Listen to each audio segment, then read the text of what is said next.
방금 최고부님께서 까마라는 거, 그리고 아비짜라는 거, 그리고 까마 참다라고 하는 것을 어떻게 구분해서 알아야 되느냐라고 질문을 주셨어요.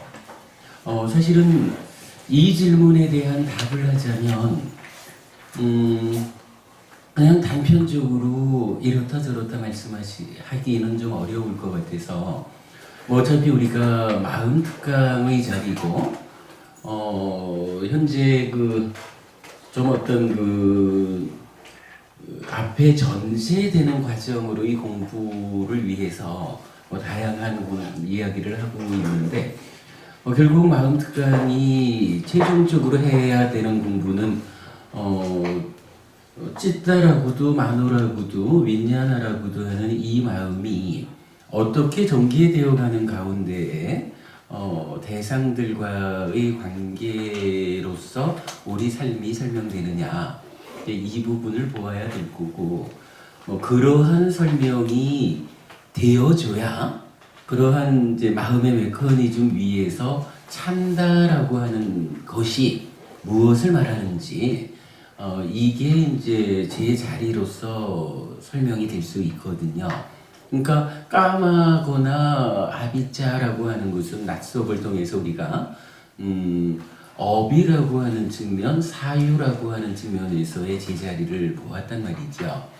그런데 까마 참다 5가지 장애를 앞장서서 이끄는 요 까마 참다란 무엇일까라는 부분은 참다라고 하는 요 말이 설명되지 않고는 까마하고 참다하고 붙어있는 이 말을 어떻게 설명할 수가 없죠. 참다가 설명되려면 결국 마음의 메커니즘이 대략으로라도 설명이 되어줘야 그 메커니즘에서 이렇게 발생한 만우의 행위가 몸과 말의 행위로 연결되는 중간 과정에 참다라는 것이 있다. 이 참다는 양방향성을 가져서 육네이처, 유괴이처 이러한 감각 과정에 선행하는 것이다. 이런 부분이 이제 설명되어야 한단 말이죠. 그런 부분 때문에 기왕 질문을 주셨고 우리가 어차피 앞에 좀 앞선 공부가 있든 없든 우리 현실적인 이야기니까 한번 풀어나가 보는 것은 도움이 될 것 같아요. 그래서 오늘 좀 일찍 시작해가지고 그 이야기를 한번 총괄적으로 해보는 게 오늘 공부의 주제로 해도 좋겠다라고 생각을 합니다. 근데 이게 조금 어려워서 저으셔도 괜찮습니다. 그런데 이제 일단 지난주에 장보부님께서 말씀하셨나요? 그 상해 잔재와 관련한 그 이야기도 결국은 이러한 마음의 메커니즘이 총괄적으로 설명되어야 이 상이라는 것이 나의 내면의 어느 자리에서 어떻게 작용하는 놈인데 요게 이것 또한 상이라고 하는 것도 열반 아니니까 우리가 알기로 열반 아닌 것은 어쨌든 원래 있는 거 아니라 형성된 거란 말이죠.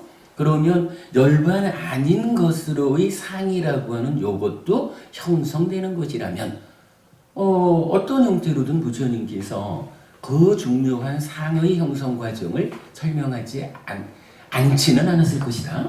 이런 측면에서 접근할 수가 있는 거죠. 근데 그것 또한 지금 제가 지금 말씀드린 마음의 메커니즘이 설명되지 않고는 사실은 마음이 이런 메커니즘적으로 설명되지 않을 때는요, 상 자체를 몰라요.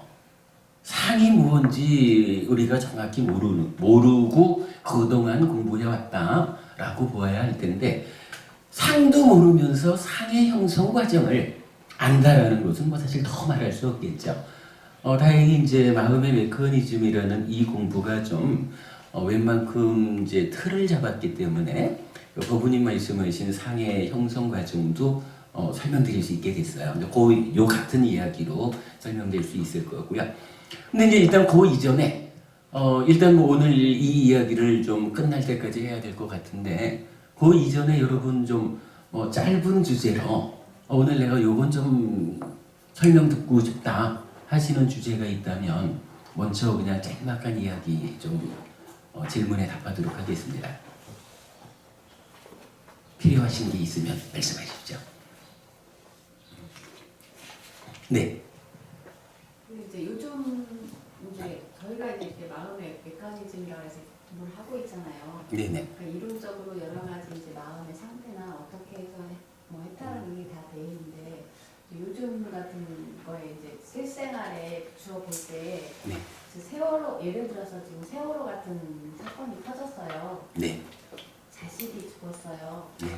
그러면 이런 마음의 메커니즘으로 해서 어떻게 그 고를 없앨 수는 없잖아요. 고통이 없어지지는 않잖아요. 부모로서 그거에 대해서 어떻게 그런 일이 생겼을 때 어떻게 우리가 대처를 하며 어떻게 우리가 또는 주변에 네. 위로를 하며 이런 거에 대해서 좀 사실은 없어질 수는 없다라고 말하면 네. 어찌 보면 불교가 무의미한 가르침이 될 수도 있는 거예요. 이게 내가 괴로움을 겪는 당사자로의 내가 어떠한 자세로 어떠한 눈으로 이 상황을 볼 것이냐 이 차이일 뿐이지 사실 부처님은 이러한 문제에 그러니까 이러한 상황에서 생겨나는 괴로움을 어떻게 풀어야 됩니까? 라는 데 대한 답을 주는 거예요. 부처님이 답을 안 줘서 그 문제를 못 푸는 게 아니라 사실은 그 문제를 겪는 사람들이 자기대로의 우리가 좀 전에 말했던 내적인 경향에 의해서 이 닥쳐있는 삶의 상태를 가르침대로 받아들이지 못하고 나대로의 경향성을 개입해서 보기 때문에 그 상태에서 해결하지 못하는 이런 부분이겠죠. 몰라요. 제가 지금 이렇게 말씀드리면 에이 어떻게 그렇게 냉정하다 할까? 뭐 그렇게 말할 수 있느냐라고 생각할 수도 있지만 경전은 이런 경우를 저는 두 가지를 대표적으로 말할 수가 있어요. 한 가지는 뭐 여러분들 다 아시는 이야기, 그 곶담이라고 하는 비구니의 이야기가 나오죠. 사실은 요 곶담이 비구니에 대한 요 이야기는 사부 니카야에서 직접 나오는 것은 아니었던 거로 알아요. 그러니까 끼사 곶담이라고 하는 비구니는 그러니까 사람은 사부 니카야에 많이 나타나는 분이고 부처님의 비구니 제자를 대표적으로 말하는 우리가 보통 10대 제자 이러면은 뭐 무슨 제자 이렇게 말하지 않습니까? 니카야에서는 그러니까 비구 스님에 대해서는 40가지의 주제를 정해가지고 여기에서 최고 뭐 이렇게 이제 말을 하는데 비구니 스님들에 대해서는 아마 10명의 비구니 스님을 이렇게 뭐 요런 측면에서 최고 이렇게 경전이 말해주거든요. 근데 그 중에 이제 끼사 곶담이라는 비구니 스님도 제가 지금 정확히 기억은 못하지만 어떤 한 가지 측면에서 최고인 제자 이렇게 나타나요. 그러니까 뭐 이제 그런 식이죠. 그런데 이제 끼사 곶담이 비구니 스님이 두타제일인 거는 아닐걸요? 그렇게 되던가요? 증빈한. 예. 그렇다. 비구 스님 중에서는 이제 마하카사파 전자가 이제 두타제일로 되는데 비구니 스님 중에서는 끼사 곶담이 스님이겠네요. 맞겠다. 예. 뭐 이런 그런 식으로 경전에 끼사 곶담이라고 하는 비구니 스님은 많이 나타나는 중요한 비중 있는 이제 제자분이에요. 근데 이제 아마 이게 법구경 주석서 이쪽에서 나타나는 그 이야기일 거예요. 뭐 이러이러하게 그 초라하게 살다가 부잣집에 시집을 가가지고 애를 낳는데 어느 날 애가 죽었어요. 그래가지고 이 애를 부둥켜 안고는 집집마다 찾아다니면서 우리 애 좀 살려달라고, 우리 애가 죽은 거 아니지 않냐고 뭐 이래 할 때 누군가가 부처님을 만나봐라. 그러면 부처님이 그 아이를 살려줄 거다. 이래가지고 이제 곧 출가 전이죠.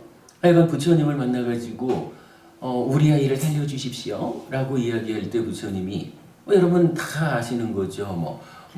얼마 동안 그 그러니까 사람이 죽지 않은 집에 가서 그래요. 계좌씨를 이렇게 얻어가지고 어찌하면 살려준다? 사는 방법을 알려준다? 이렇게 나오죠. 그랬을 때 이 엄마가 어떤 집에 다 가봐도 사람이 죽지 않은 집이 없어요. 그래서 그 자리에서 참으로 태어난 존재는 죽지 않을 수 없구나 라고 하는 이 생로병사라는 또는 무상하다라고 하는 이러한 사실에 대해서 눈을 뜨고 그러한 사실에 대해서 내 아들이라고 해서 또는 내 아들이 죽었다라고 하는 이 상황에 대해서 이렇게 이제 바로 보는 시각이 생기면서 아이를 공동묘지에 갖다 놓고 자기는 와가지고 출가해서 비구니가 되죠.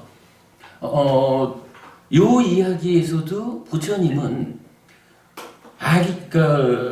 하나뿐인 아이를 잃고서 슬퍼하는 아이 엄마에게 다른 방법으로 위로해 주질 않는 거예요. 오직 이러한 아픔의 상태를 이겨낼 수 있는 방법은 사실을 보는 것뿐이다. 어떠한 존재도 태어난 다음에는 죽지 않을 수 없고 그 죽어야 하는 상황이 그야말로 순서대로 죽을 수 있으면 가장 좋죠. 그러나 조건들의 결합관계는 꼭 그렇게 우리 삶을 순서대로 죽게 하지 않잖아요.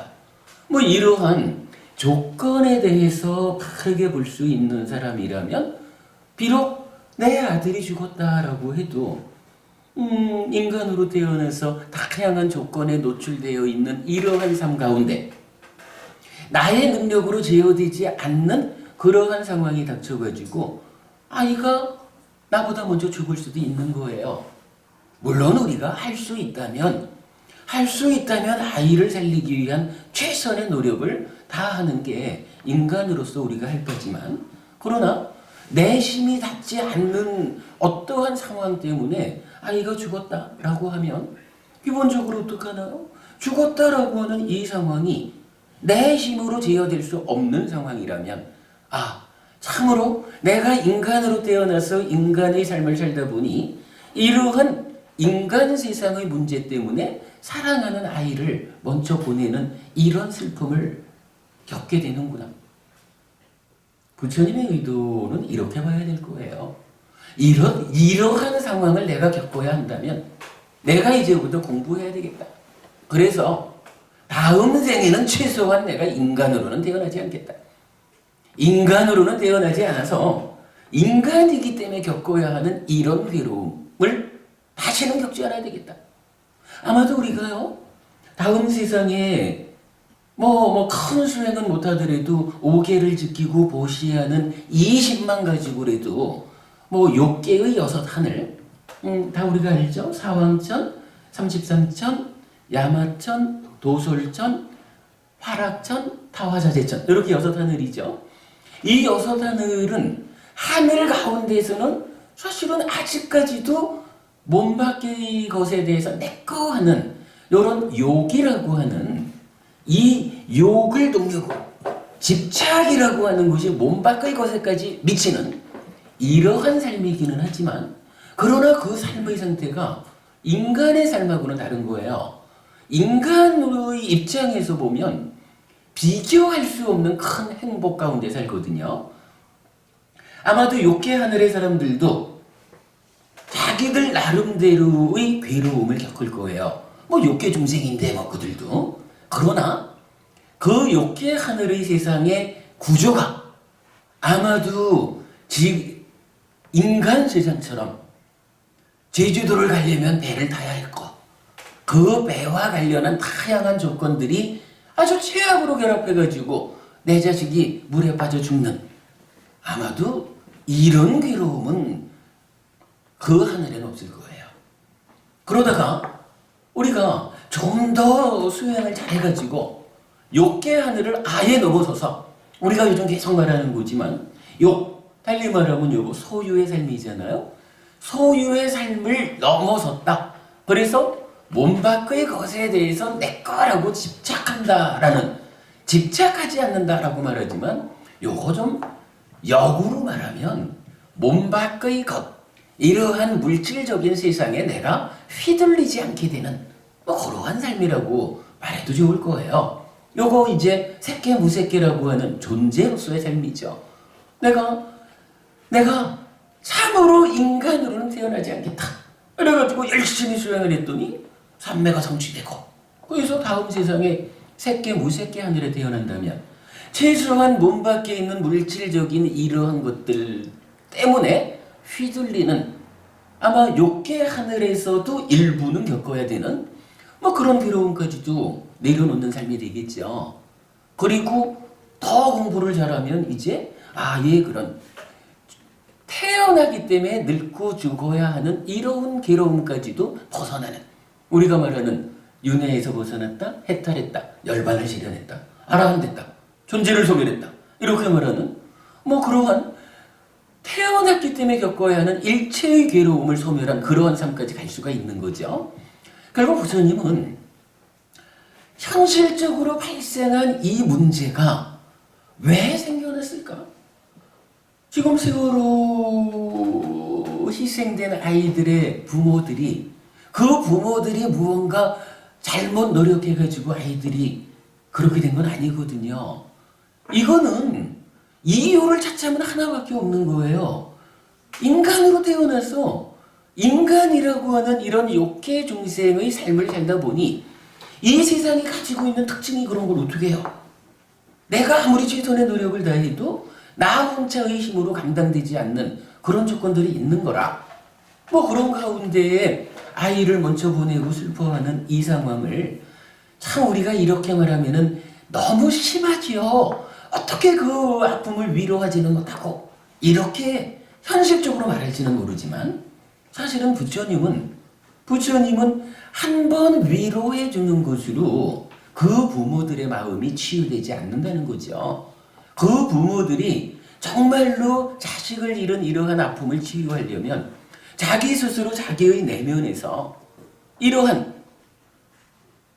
나의 내적인 경향성에서부터 우리가 지난주에 계속 공부한 존재에 적용되는 사실, 무상고 무아라고 하는 이러한 사실에 대한 내적인 경향성에서부터 그러한 견해까지, 이런 전체적으로 세상을 보는 무상고 무아라고 하는 발음, 이것이 그 부모에게 생겨나지 않는 한 아무리 많은 위로 위안을 해줘도 그 슬픔이 가시지를 못하는 거지요. 그러니까 어찌 보면 너무 냉정하다라고 말할지 모르지만 정말로 그 부모의 입장에서 슬픔을 덜어줄 수 있는 방법은 사실을 알게 해주는 것밖에 없는 거예요. 그러니까 이제 이런 지금 이 겉단이의 경우에 부처님도 그 누구든 죽지 않을 수 없다라고 하는 이러한 사실을 일깨워주기 위해서 겨자 뭐 이런 이제 비유, 그런 이제 방편을 썼다라고 나타나는 거죠. 물론 이게 하여간 니카야 자체에서 요 일화가 나타나지는 않은 것으로 제가 기억을 하고 있는데, 하여간 뭐 그 일화 우리가 유명하게 알고, 그 다음에 이런 그 가까운 사람의 죽음과 관련해서 또 하나의 경전은요, 할머니 경이란 경전이 있어요. 부처님이 이제 그 기원정사라고 하는 절에서 오래 사시죠. 그 기원정사가 꼬살라라는 나라, 그러니까 인도, 당시 인도에 그 뭐 강남에는 마가다라고 하는 큰 나라가 있고 강북에는 꼬살라라고 하는 이제 대표적인 큰 나라들이 있는 거예요. 사실은 그 부처님의 나라 이 석가조고의 가비라국이 꼬살라국의 석국이라, 뭐 석국이라고 할 것도 없어요. 뭐 저희 경전에 보면 부처님이 출가해가지고 마가다국의 빈비사라 왕을 만나는 이 자리에서 당신 누굽니까? 라고 말하면 나는 꼬살라국의 주민입니다. 라고 말하는 장면이 실제 경전에 나타나요. 그러면 가비라국이라고 우리가 말을 하고 그 나라의 태자 이렇게 말하지만 정작 부처님은 자기 자신을 내 가비라국의 왕자요 이렇게 소개하지 않고 꼬살라국의 주민이다 이렇게 소개를 한다고요. 그러니까 어쨌든 이제 이 겐지스강 북쪽에서는 꼬살라라는 나라가 최고 강한 나라예요. 뭐 거기에 이건 석국이라 해야 할지 뭐 요즘 중국식으로 어떤 자치구란 말을 쓰죠. 뭐 그런 정도에 해당하는지 뭐 제가 잘 모르지만 하여간 그 꼬살라국이라는 큰 나라가 있는데 부처님의 이 제가 제자 중에 마가다국의 빈비사라 왕도 유명한 분이지만 니카야에는 이 꼬살라국의 빠세나디 왕이라는 왕이 아주 걸출한 제자로 경전에 많이 나타나요. 그런데 이제 할머니 격은 뭐냐 하면 이 대국의 왕인 꼭 빠세나디 왕의 할머니가 죽은 거예요. 그러니까 이 빠세나디 왕이 이제 부처님을 만나러 와요. 그래가지고는 부처님 할머니가 죽었습니다. 돌아가셨습니다. 만약에 내가 표현은 뭐 여러 가지 나오는데 정확하진 않지만 내 군대를 일부 떼어달라라고 하면 군대를 떼어주고라도 할머니를 살릴 수 있으면 살렸을 겁니다. 내 나라를 얼마를 떼어달라라고 하면 나라를 떼어주고라도 할머니를 살렸을 겁니다. 뭐 이러면서 할머니를 잃은 그 슬픔을 부처님한테 하소연을 해요. 하여간 경전에서는 직접적으로 나라를 떼어주고라도 살릴 수만 있으면 살리겠습니다. 이렇게 이제 말하거든요. 그럴 때 부처님이 빠세나디 왕한테 어떻게 말을 하냐 하면 우리가 일반적으로 보면 빠세나디 왕이 그렇게 그 슬픔을 표현하고 있으면 어떻게 해야 돼요? 위로해야 되죠. 왕께서 이렇게 신심이 깊으니 왕의 할머니가 하늘에 태어날 겁니다. 뭐 이러저러한 위로의 방법이 있을 거예요. 근데 부처님은 안 그러셔요. 빠세나디라고 하는 이 걸출한 제자한테도 태어난 자는 죽기 마련입니다. 그 말을 일러주셔요. 그대의 할머니가 어차피 태어난 존재이기 때문에 죽지 않을 수 없는 겁니다. 이 부분을 알려주니까 빠세나디 왕이 거기서 감사합니다 부처님. 부처님께서 그렇게 존재의 실상, 사실 무상고 무아라는 거 태어나면 죽지 않을 수 없는 것이 우리 삶의 현실이라는 거, 이 부분을 일깨워 주심으로 제가 이 슬픔에서 벗어났습니다. 빠세나디 왕은 그렇게 말을 하는 거예요. 따지고 보면 이거 빠세나디 왕이 공부가 되어 있는 사람이잖아요. 슬픔이 너무 크다 보니까 부처님을 만나러 올 때까지는 그 슬픔에 젖어 있었지만 부처님을 만났을 때 부처님께서 위로하는 이러한 작은 달콤함보다는 바르게 보아야 합니다. 할머니가 아무리 그대가 할머니를 사랑한다 해도 죽지 않을 수 없는 겁니다. 조건들의 결합에 의해서 할머니가 죽었다라고 하는 것은 그것은 죽어야만 하는 존재들의 현실인 것입니다. 그것 때문에 그대가 슬퍼한다라고 하는 것, 슬픔에 떨어져서 그대 스스로를 상하게 한다는 것 옳지 않습니다. 단지요 사실만을 알려주는 거예요. 그랬을 때 어떤 사람들은 그럴 거예요. 뭔 부처님은 그렇게 인정도 없냐? 할머니를 잃고 슬퍼하는 사람한테 위로는 못해주고 죽기 마련이야?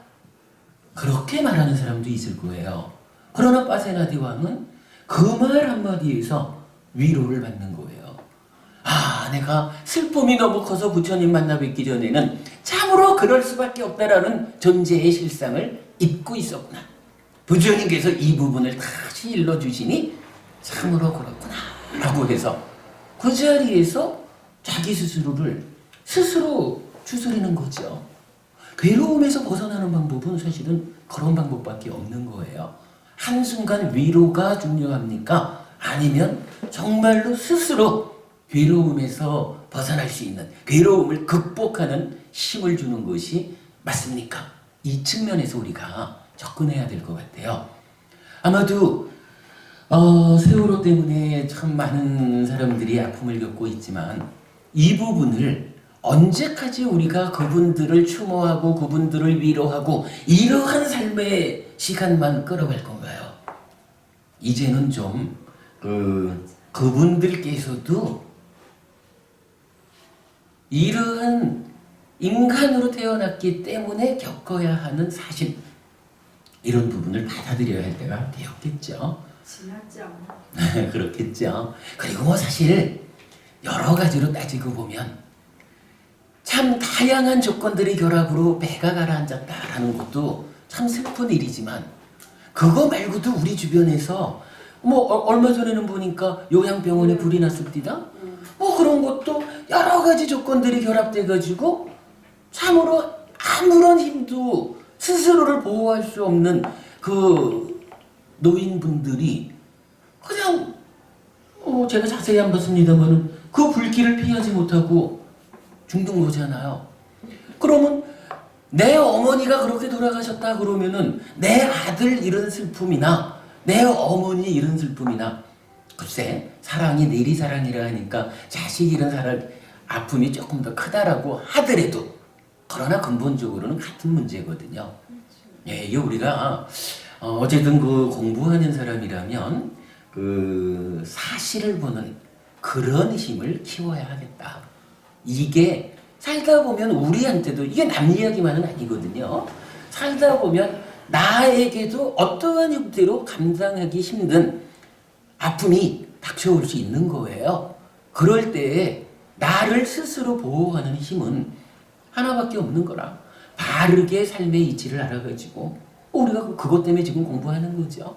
그래서 어떠한 상황이 와도 스스로 이겨낼 수 있는, 참으로 내가 다음 세상에는 인간으로는 태어나지 않겠다, 이런 인간이기 때문에 겪어야 하는 이 아픔 반복하지 않겠다 해가지고 오히려 거기서 더 자극받아가지고 공부할 수 있는, 이게 아마 공부하는 제자들의 그 견해가 아닐까 싶고, 요 주제에 이제 마지막 이야기를 하나 하자면, 부처님 돌아가시기 전에 뭐 정확히 모르지만 뭐 한 6개월 이렇게 얘기를 해요. 사리푸타 존자하고 마하모갈라나 존자, 부처님 두 분의 상수 제자잖아요. 두 분의 상수 제자가 부처님보다 먼저 돌아가신다고요. 부처님이 한 번은, 이 경전에 나오는 거죠. 한 번은 그 제자들이 모인 자리에서 이렇게 말씀하셔요. 마치 커다란 나무에서 가장 큰 가지가 꺾어진 것과 같다. 참으로 그 둘이 없는 이 자리는 허전하다.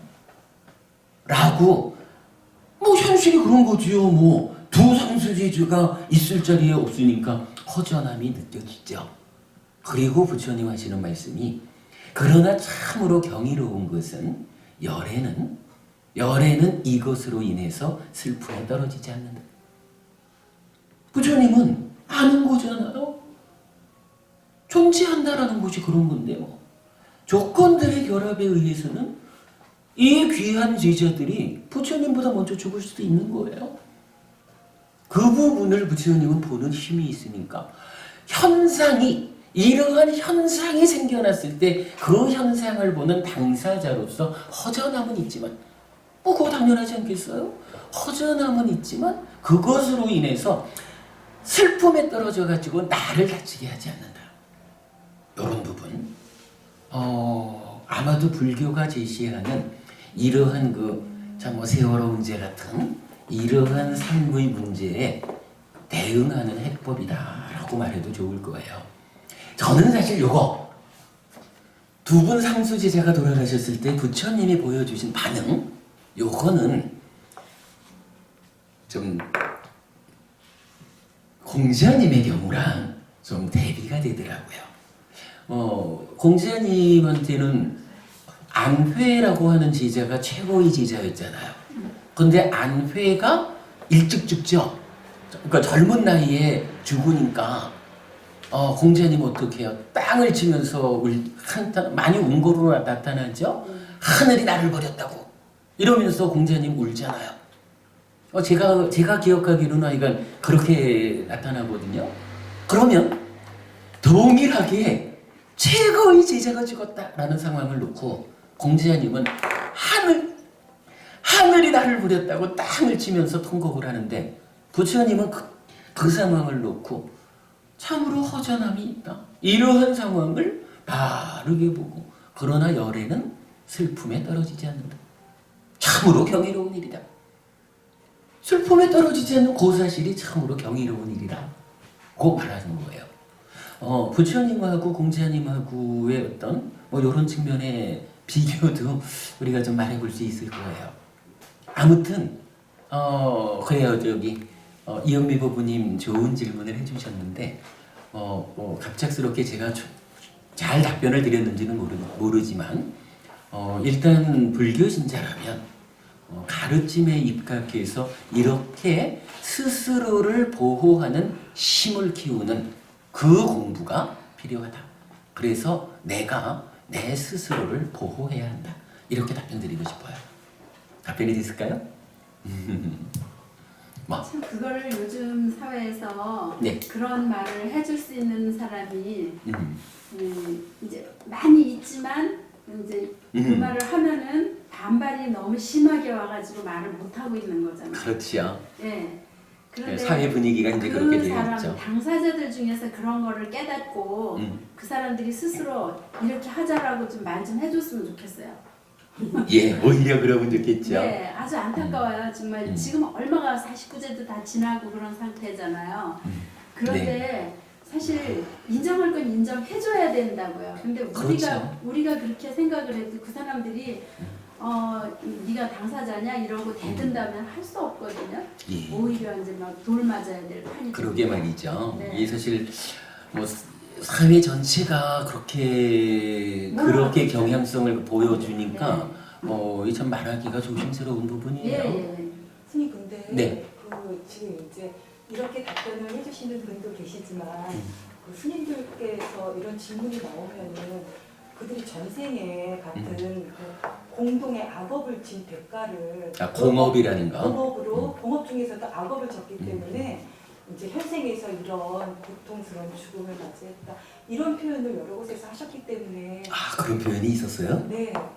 그리고 이렇게 그 글로도 나오고 이렇게 덮여서 이런 질문이 계속 나오잖아요. 그런 대답을 많이 해주셔가지고 그거는 이제 받아들이기가 조금 네. 사실은요. 무엇보다도 업 중에 공업이라고 하는 말은 경전에 없어요. 일단 하여간 니까야에는 공업이라고 하는 말이 없어요. 그래서 만약에 이게 지금 그 말씀처럼 많은 사람들이 어차피 자기들의 전생은 각각이 살았을 건데 그 각각이 자기들대로의 어떤 삶 가운데 공통된 업들만 모아가지고 그날 한시에 배에 태워가지고 사고를 당하게 했어. 이러려면 이게 어떤 방법으로 그게 가능할까요? 표현하자면 어떤 전능한 신이 있어가지고 모여라 이렇게 해가지고 배에 태웠을까요? 그거 설명이 안 되고 하여간 기본적으로 니까야에는 공업이란 말이 없어요. 업이라는 것은 어차피 각각이 존재하는 거예요. 각각이 자기의 삶을 사는 거거든요. 거기에 공업이란 말 나타나지 않는다라는 거고 또 저도 이제 몇 년 전에 그 이야기를 들었는데 언젠가요? 동남아 지역에 쓰나미가 몰아쳐가지고 몇십만 명 아주 꽤 오래됐지만 아주 최악의 재앙이었잖아요. 그때 어떤 스님이 그 얘기를 했다는 거예요. 업의 문제, 공업 이렇게 말했겠죠. 그래가지고 그것 때문에 굉장히 질타를 받았어요. 업이라고 하는 거는 이 업의 힘이 자연을 움직여가지고 어차피 쓰나미라고 하는 것은 어떤 형태로든 뭐 지각이 움직이든 뭐 어찌되든 자연 현상에 의해서 그 에너지가 방출되기를 그렇게 방출되는 거잖아요. 자연 현상에 의해서 생겨나는 이 일을 업과 연결 지어가지고 그들이 업을 잘못 지어서 이렇게 말하는 거 곤란하다라고 해서 비판받은 적도 있었어요. 저도 기억을 하거든요. 달리 봐야 돼요. 분명히 자연현상을 업과 관계 짓는 것도 타당치 않고 지금 한순간 죽어야 했던 그 일을 공업이라고 말하자면 그 사람들이 각각 언제 어디서 어떠한 공통된 업을 지었을까? 이거 설명할 수 없거든요. 뭐 이런 이야기가 뭐 칼기가 떨어져서 몇백 명이 죽었을 때도 공업 이야기가 나오고 근데 아니에요. 하여간 니카야에는 공업이란 말은 없어요. 생각해보면 업이라는 것이 그렇게 지어질 수가 없는 거죠. 글쎄 먼저 어떤 스님들이 그렇게 답을 주셔서 현실적으로 우리가 그런 부분 때문에 좀 헷갈려야 되는지 모르겠지만 그러나 분명히 부처님은 그렇게 말하지 않았어요. 네, 그렇게 우리가 이해를 해야 될 것 같아요. 다른 종교에서는 그렇게 해석하는 것도 있긴 있잖아요.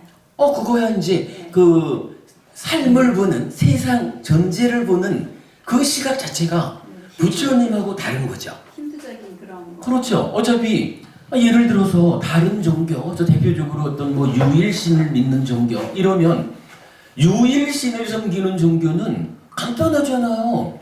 모든 게 다 창조주 하나님 브라흐마 해가지고 창조주의 권능에 의해서 생겨난 세상이고 이 창조된 것들에 대한 모든 권한을 신이 가지고 있는 거잖아요.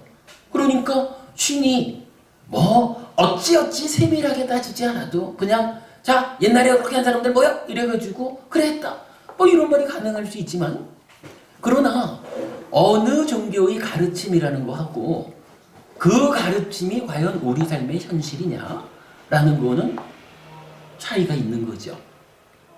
우리가 알기로는 부처님께서 알려주시는 이러한 무상고무화라고 하는 거 또는 업이라고 하는 거 몸과 말과 만호의 행위인데 쨌다라고 하는 마음 심자를 쓰는 요 마음을 원인으로 하는 행위다.